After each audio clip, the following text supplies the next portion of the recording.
This is Bolero, just one of the many exotic animals living in LA. But why are there lions in Los Angeles?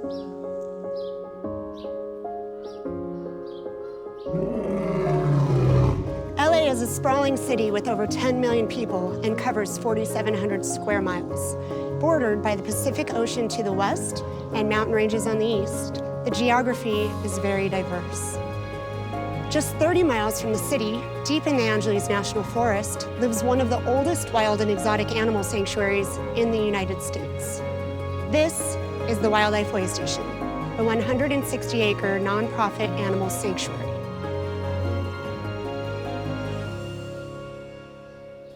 My name is Andrea, and I am on the board of directors at the Wildlife Waystation. For over 40 years, the Wildlife Waystation has helped more than 77,000 abused, abandoned, orphaned, and injured animals from all over the world. I started coming here when I was 9 years old. This place is magic. One of the best experiences for me is to walk through those dirt paths and say hello to many of the animals that have known me since I was 9 years old, and to have them still come say hi and show their affection and appreciation towards me. There's something that is so heartwarming and powerful about that it makes you want to get up every day and fight for them. Our animals generally come from various places. Some were pets whose owners were no longer willing or able to take care of them. Some were confiscated by agencies. Others come from biomedical research facilities. We've got a lot of animals from other sanctuaries and zoos across the United States have closed down, and those animals had nowhere else to go to. Unfortunately, there are many states that do not regulate having exotic animals as pets. Out of those states is where we end up getting the guy who got the baby tiger, that got the bear, and thought it would be cool to have grow up with his dogs in the backyard. And then as that animal got bigger and more natural instincts started showing, they decided they no longer wanted it.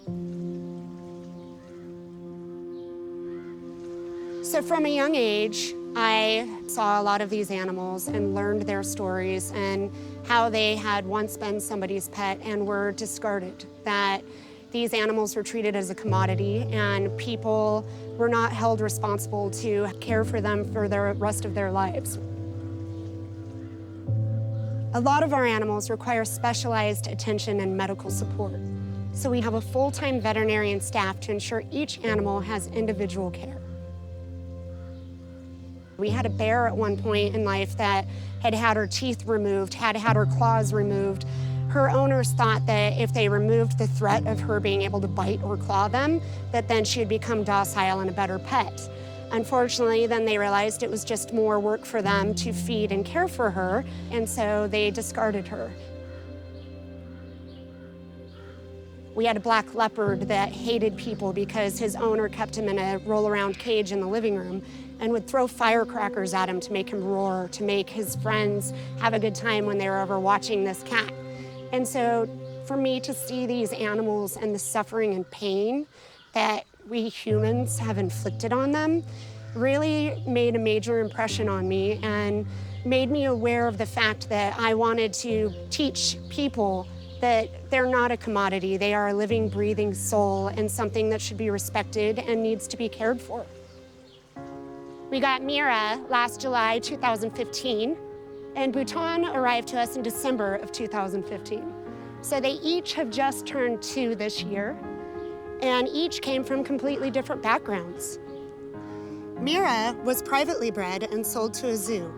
During transit, she developed an eye and respiratory infection and was too sick for the zoo to take in. Not long after we received her, we received Bhutan, who had been owned as a picture cat. Somebody had him as a pet, and you could pay money to play with him, take your pictures, pretty much do whatever, as long as you wanted to pay the price. So unfortunately, as he got bigger and more rowdy and more tiger, his owner no longer wanted to take care of him. So we got him 4 months after Mira, and we're thankfully able to introduce them. And so now they will grow up together as brother and sister. And as you can see, when it's hot weather, There's nothing they like more than getting wet.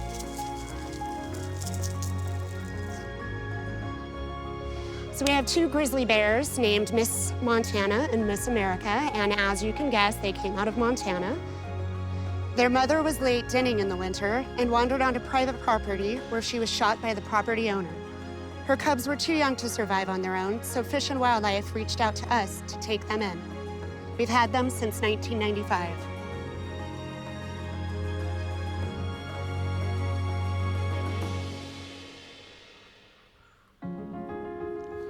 Bolero is a beautiful male African lion that came to us in 2008. He was an entertainment animal that was retired when the company that owned him closed down. He loves having visitors and puts on quite a show playing with his toys. He is one of several lions that call the Wildlife Waystation home.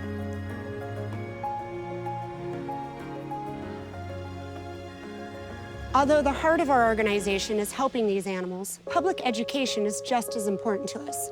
So we offer outreach programs for schools, civic groups, and other organizations. And we have educational seminars held during our member days every other Sunday.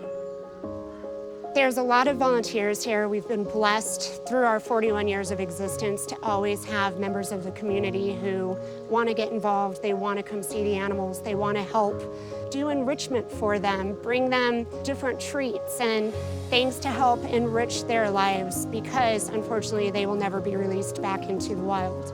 The Waystation exists from staff and volunteers who dedicate their life to being here for our animals. We couldn't do it without them. We're one of the last resorts for these animals. If it wasn't for us, then these animals would have nowhere else to go. So we offer them a second chance at life. I'm Martine Collette.